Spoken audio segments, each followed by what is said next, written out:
I had a problem for a while with my Bosch or Sears Kenmore dishwasher where I would get a sticky substance on the dishes that were at the front of the dishwasher.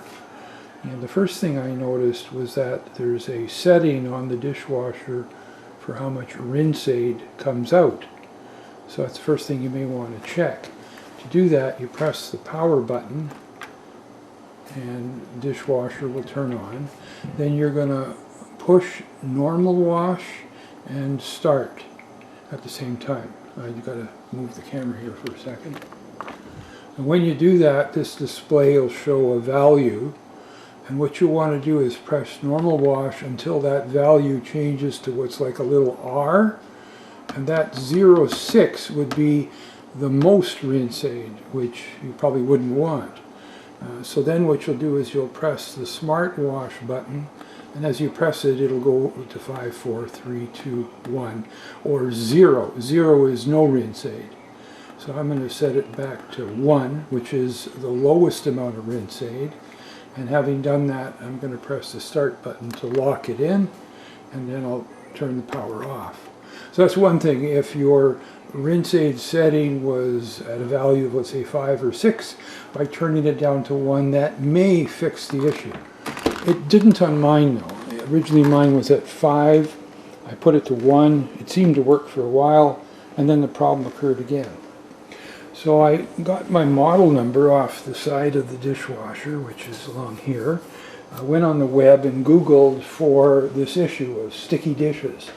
And I found a post talking about that they had replaced this whole device here, the soap and the rinse aid, which I didn't want to do. And then I saw another post where they said they just replaced the door of the rinse aid.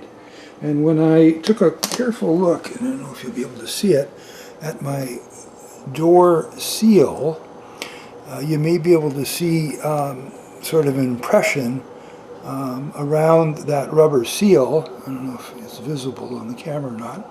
But my guess is what's happened is that this rubber seal over time got hard because of the heat in the dishwasher. So from the site that I'm going to put a link to at the bottom of my video, I ordered a replacement door, which was something like 10 bucks. And they even had a video on their site as to how to replace the door. Now it's important to get the right door. My door has no pins on it, like hinge pins. Instead, the hinge pins are in the frame here. In their video, you'll see the door that they replace. The hinge pins are in the door and not in the frame. Typical, they can't figure out how they should stick to one system. They'll also show in the video using a screwdriver to put it in the edge here between this door and the frame to pry it apart. I just used a flat blade kitchen knife and it worked just fine. So I took out the old door, put in the new door, and it closes.